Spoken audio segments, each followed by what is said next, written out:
Hello students, welcome to my channel Koli science classes. First part हम P block elements का first video lecture cover up कर चुके थे। First में मैंने पी ब्लॉक एलिमेंट्स के कुछ केमिकल रिएक्शंस के बारे में डिस्कशन किया था। अगर आपने वो पार्ट अभी तक नहीं देखा है तो लिंक डिस्क्रिप्शन में दे रखी है, मैंने आई बटन में दिखाई दे रही होगी आपको। जाके आप पहले फर्स्ट पार्ट कवर कीजिए, उसके बाद सेकंड पार्ट कंटिन्यू कीजिए, ताकि आपको जो प्रोसेस मैं अब बताने जा रहा हूँ, जो थ्योरी आपको बताने जा रहा हूँ और जो टॉपिक्स मैं क्लियर कराने वाला हूँ वो तभी क्लियर हो पाएंगे आपके जब आपका फर्स्ट पार्ट क्लियर होगा। ओके, लिंक डिस्क्रिप्शन में जाके फर्स्ट पार्ट आप देख सकते हैं। तो डी नाइट्रोजन की प्रोसेस है, यानी प्रिपरेशन कैसे होती है डी नाइट्रोजन की, वो देख लीजिए। D nitrogen is produced, simple से अगर डेफिनेशन या कुछ टॉपिक्स कवर करने की कोशिश करें इसमें तो क्या होगा। D nitrogen is produced commercially.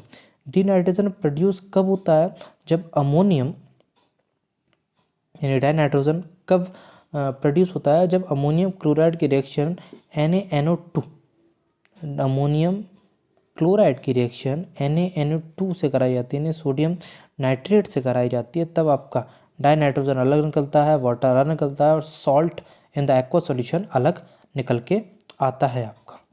Okay, small amount of NO और NH3 में कुछ रिएक्शंस आपकी रहती हैं। वो क्या रहती हैं कि जब अमोनियम डाइक्रोमेट को हीट जब किया जाता है तो नाइट्रोजन यानी डाई नाइट्रोजन अलग निकल के आता है, वाटर आपका अलग निकल के आता है, और डिकम्पोजिशन रिएक्शन की प्रेजेंस में पोटेशियम डाइक्रोमेट आपका अलग निकल के आता है, यानी क्रोमेट सॉल्यूशन आपका अलग निकल के आता है। डिकम्पोजिशन, थर्मल डिकम्पोजिशन यानी कि वेरी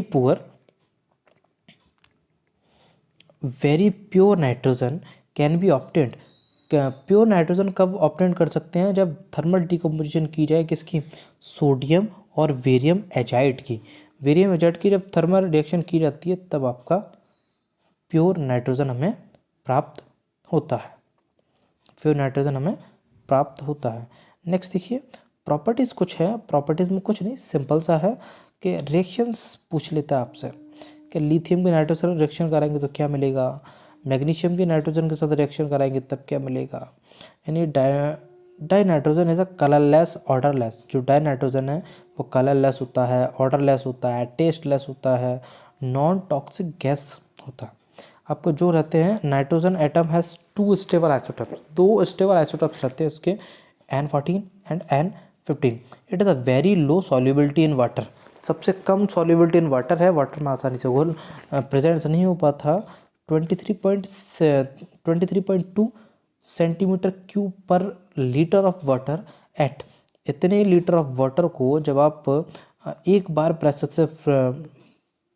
प्रेशराइज करोगे लीटर को, तब and low freezing and boiling point जो टेबल 7.1 में दिखाया गया होगा आपका। नाइट्रोजन की बॉन्डिंग की बात करते हो, सिंपल से ट्रिपल बॉन्डिंग स्ट्रक्चर होता है, ये मैं आपको डिस्कस कर चुका हूँ। नेक्स्ट इट कंबाइंस के बारे में बात कर रहे हैं। It combines with hydrogen. Hydrogen के साथ जब नाइट्रोजन को कंबाइंड किया जाता है, हाइड्रोजन के साथ जब नाइट्रोजन को कंबाइंड किया जाएगा तो अमोनिया आपका कंसिस्ट करेगा, और जो केल्विन या जो टेम्परेचर जो लगेगा वो क्या रहेगा, 773। यानी कि ये प्रोसेस जो रहती है ना उसकी, वो रहती है हैवर्स प्रोसेस। कौन सी प्रोसेस रहती है, हैवर्स प्रोसेस रहती है। और नाइट्रोजन को जब ऑक्सीजन के साथ रिएक्ट कराया जाता है तब मिलता है आपका नाइट्रिक ऑक्साइड। क्या मिलता है, नाइट्रिक ऑक्साइड मिलता है। यूजेस क्या क्या रहते हैं, तो यूजेस इतना जानना आपके लिए वो नहीं है। यूजेस सिंपल से यूजेस रहते हैं। यूजेस कहाँ कहाँ होते हैं, the main uses of die nitrogen का मेन यूज जो रहता है वो रहता है मैन्युफैक्चर ऑफ अमोनिया, अमोनिया बनाने में, अदर इंडस्ट्रियल केमिकल्स बनाने में जिनका नाइट्रोजन को कंटेनिंग किया जाता है, जैसे कैल्शियम साइनामाइड में, कैल्शियम साइनामाइड में। अब नेक्स्ट आपकी दे रखी है, क्वेश्चन पूछ लेता है। एक और मैं क्वेश्चन आपको बता दूं या डाउट आपका क्लियर कर दूं छोटा सा, कि इस बार CBSE ने जो अनाउंसमेंट किया था वो बताया है CBSE ने कि जो इंटेक्स्ट क्वेश्चंस है ना आपके बुक में, उनसे भी क्वेश्चंस आपके पूछे जाएंगे। तो क्वेश्चन पूछा गया है, right the reaction of thermal decomposition of sodium azide. यानी कि एक reaction, thermal decomposition of sodium azide की रिएक्शन क्या होगी, 2Na3 यानी thermal decomposition of sodium azide. Sodium azide का जब थर्मल डिकम्पोजिशन करेंगे तो डाई नाइट्रोजन गैस आपकी अलग निकल के आ जाएगी। तो why is N2 less reactive at room temperature. Question पूछा जाता है आपसे, वाई इज डाई नाइट्रोजन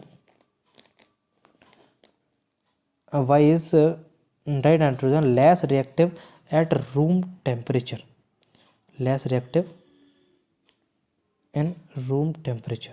ठीक है, सिंपल सा आंसर होता है इसका कि लेस रिएक्टिव रूम टेम्परेचर पर क्यों होता है, क्योंकि जब सोडियम को जब ड्रॉप आउट किया जाता है, सोडियम को जब मिक्स किया जाता है, क्वेश्चन था आपका वाई इज नाइट्रोजन यानी die nitrogen less reactive at room temperature. तो रूम टेम्परेचर पर क्यों रहता है, क्योंकि ट्रिपल बॉन्ड होता है, नाइट्रोजन के बीच में कैसा बॉन्ड होता है, ट्रिपल बॉन्ड होता है। Due to presence of triple bond between 2 nitrogen atom, 2 nitrogen atoms के बीच में डबल बॉन्ड होने की वजह से, 2 नाइट्रोजन बॉन्ड के बीच में जो आपका ट्रिपल बॉन्ड रहेगा 1 2 3, ये ट्रिपल बॉन्ड प्रेजेंट रहेगा, तो the bond D association energy of nitrogen is very high. यानी कि जब इन बॉन्ड्स को आप डी एसोसिएट करने की कोशिश करोगे ना, तो इसके लिए बहुत सारी एनर्जी की ज़रूरत पड़ेगी, और बहुत सारी की एनर्जी की ज़रूरत पड़ेगी, इसलिए ये लेस रिएक्टिव होते हैं रूम टेम्परेचर पर, इसलिए ये लेस रिएक्टिव होते हैं रूम टेम्परेचर। नेक्स्ट की बात करते हैं। नेक्स्ट जो है आपका अमोनिया। अमोनिया बनता कैसे, कि ammonia is present in a small quantity in air. Ammonia small quantity in air में प्रेजेंट रहता है, where it is formed by decay. जब फॉर्म्ड डिकेस होता है तो नाइट्रोजनियस ऑर्गेनिक मैटर यानी कि यूरिया बनाता है। सिंपल सा कह सकते हैं, यूरिया की रिएक्शन जब कराई जाए वाटर के साथ, यानी कि NH2CO NH2 की रिएक्शन जब कराई जाएगी वाटर के साथ, तब आपका NH4 का होल ट्वाइस CO3, इसकी अगर रिवर्सिबल प्रोसेस करा देती है तब आपका अमोनिया प्राप्त होता है, वाटर अलग निकल के आता है और कार्बन डाइऑक्साइड आपकी अलग निकल के आती है। On a scale amount is present ammonium salt which decompose जो डिकम्पोज किया जाएगा ना आपका, वो ये रिएक्शन रहेगी। अमोनियम क्लोराइड की रिएक्शन जब हम कैल्शियम हाइड्रोक्साइड के साथ कराते हैं तो अमोनिया अलग निकल के आता है, वाटर अलग निकल के आता है, कैल्शियम क्लोराइड अलग निकल के आता है। सोडियम सल्फेट की रिएक्शन जब सोडियम हाइड्रोक्साइड के साथ कराते हैं तो अमोनिया अलग निकल के आता है, वाटर अलग निकल के आता है, सोडियम सल्फेट अलग निकल के आता है। ओके, ये तो रही कुछ रिएक्शंस अमोनिया की। On a large scale of ammonia is manufactured by Havertz process. Havertz process से इसे बनाया जाता है। ठीक है, ये हैवर्ट्स प्रोसेस का फिगर है, flow chart for the manufacture of ammonia. Ammonia के प्रॉपर्टीज़ क्या क्या रहती है, प्रॉपर्टीज सिंपल सी रहती हैं कि अमोनियम को जब हाइड्रोक्साइड आयन के साथ आप ब्रेक कराओगे, अमोनियम को जब हाइड्रोक्साइड आयन के साथ आप ब्रेकअप कराओगे तब आपका जो होगा ये अमोनिया प्राप्त होगा। यानी अमोनियम को हाइड्रोक्साइड आयन के साथ रिएक्शन कराओगे तो रिवर्सिबल प्रोसेस जो रहेगी आपकी वो रहेगी अमोनिया और वाटर। नेक्स्ट जो प्रोसेस रहती है, फॉर एग्जांपल के लिए लेते हैं कि it forms ammonium salt with acid. Ammonium salt बनाता है कुछ एसिड के साथ, जैसे sodium chloride, sodium sulphate as a weak base. ये वीक बेस की तरह इस्तेमाल जब किए जाते हैं तो ZnSO4 जिंक सल्फेट की रिएक्शन जब अमोनियम हाइड्रोक्साइड के साथ कराई जाती है तो वाइट कलर का PPT जिंक हाइड्रोक्साइड प्राप्त होता है, अमोनियम अलग निकल जाती है और सल्फेट अलग, ammonium sulphate di ammonium sulphate अलग निकल के आ जाता है आपका। ओके, रिएक्शंस कुछ और हैं ये, वो भी देख लीजिए आप। ब्राउन PPT मिलेगा जब फेरिक क्लोराइड की रिएक्शन अमोनियम हाइड्रोक्साइड के साथ कराएंगे जब।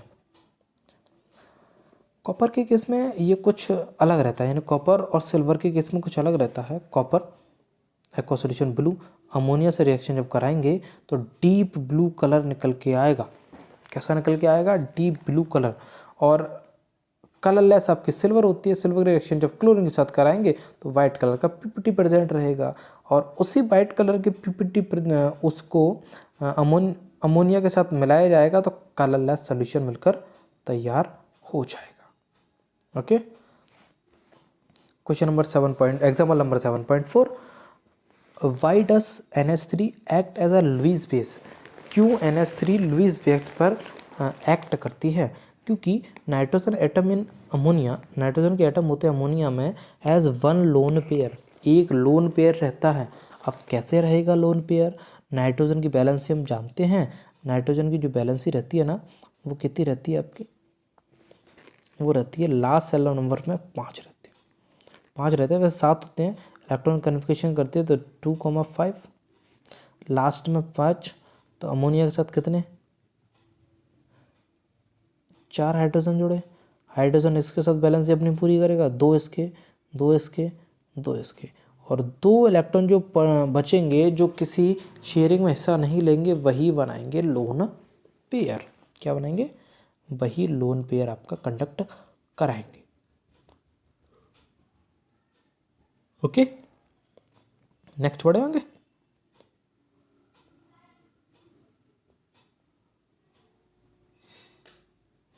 टेक्स्ट क्वेश्चन में आपको एक सीरीज अलग करा दूंगा इंडेक्स क्वेश्चन की। तो फिलहाल आप ऑक्सीडेशन ऑफ नाइट्रोजन की बात करते हैं। कुछ टेबल है, वो टेबल देख लीजिए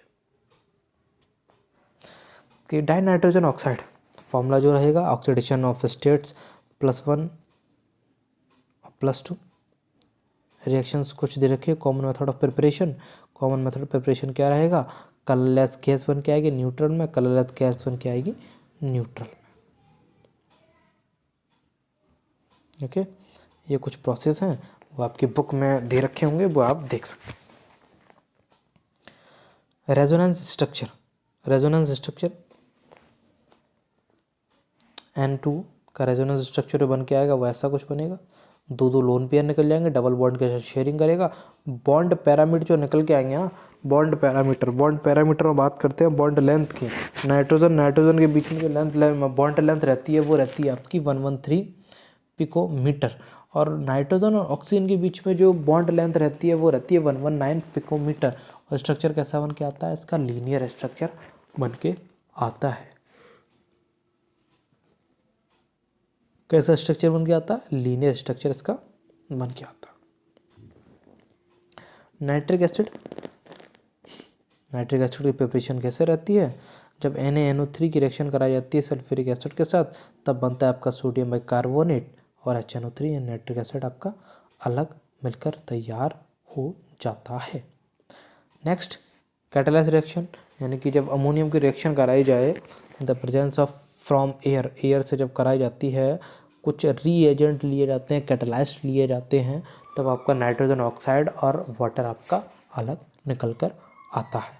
ओके, कुछ प्रॉपर्टीज़ हैं नाइट्रोजन और ऑक्सीजन के बीच, अभी मैंने बात कर ली थी आपसे। ऑक्सीजन और हाइड्रोजन के बीच में जो बॉन्ड लेंथ रहती है, वो रहती है 96 पिकोमीटर। ऑक्सीजन के बीच में जो लेंथ रहती है, वो नाइट्रोजन ऑक्सीजन के बीच में लेंथ रहती है, वो रहती है 121 पिकोमीटर। और जो बॉन्ड एंगल कंसिस्ट कराता है ना, वो कराता है ऑक्सीजन के बीच में 130, और ऑक्सीजन और हाइड्रोजन के बीच में जो बॉन्ड लेंथ बनता है, वो होता है 102 डिग्री, 102 डिग्री। ओके,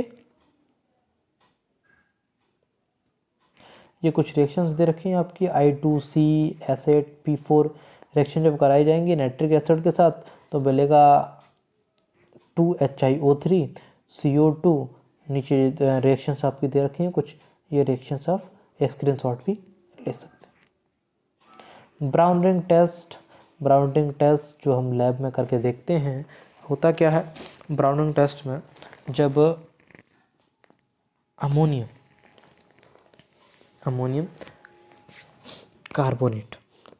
कार्बोनेट जब आप एक टेस्ट ट्यूब में लेते हैं, जैसा कि लैब में प्रैक्टिकल आप कर रहे होंगे, आपको जो आपके टीचर्स हैं उन्होंने बताया होगा कि एक सॉल्ट आपको मिलता है, सॉल्ट आपका हो सकता है कोई सा भी, अमोनियम कार्बोनेट आपका सॉल्ट हो सकता है। उसकी रिएक्शन उसमें जब सल्फ्यूरिक एसिड ऐड करने के बाद कुछ इन्फ्लुएंस आप डालेंगे फेरिक सल्फेट की, कुछ रिएक्शन आप डालेंगे फेरिक सल्फेट सॉल्यूशन की, तो एक रिंग कंसिस्ट होके आएगी, एक रिंग बनकर आएगी टेस्ट ट्यूब में, जिसे हम ब्राउन रिंग टेस्ट कहेंगे, फॉस्फोरस और एलोट्रॉफी का रहता है। एलोट्रॉफी सिंपल सा बन के आता है, वो ये रहा एलोट्रॉफी।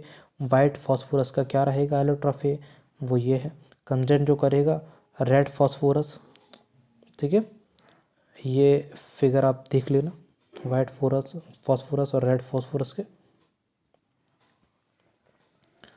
फॉस्फीन की प्रिपरेशन की बात करते हैं कि फॉस्फीन की प्रिपरेशन होती कैसे। फॉस्फीन को प्रिपेयर करने के लिए कैल्शियम फॉस्फाइड की रिएक्शन कराई जाती है वाटर के साथ, तब आपका कैल्शियम हाइड्रोक्साइड मिलता है और PH3 का आपका कंटेंट होके आता है। P4 की रिएक्शन जब सोडियम हाइड्रोक्साइड के साथ वाटर भी कंटेंट किया जाता है तो PH3 अलग और सोडियम हाइपोफॉस्फेट अलग निकल कर आता है। प्रॉपर्टीज सिंपल से प्रॉपर्टीज हैं इसकी, वो देख लेना। यूजेस कुछ हैं तो नेक्स्ट वीडियो में मैं आपके साथ डिस्कशन करने वाला हूँ, वो मैं देख ले रहा हूँ कितना टॉपिक है। और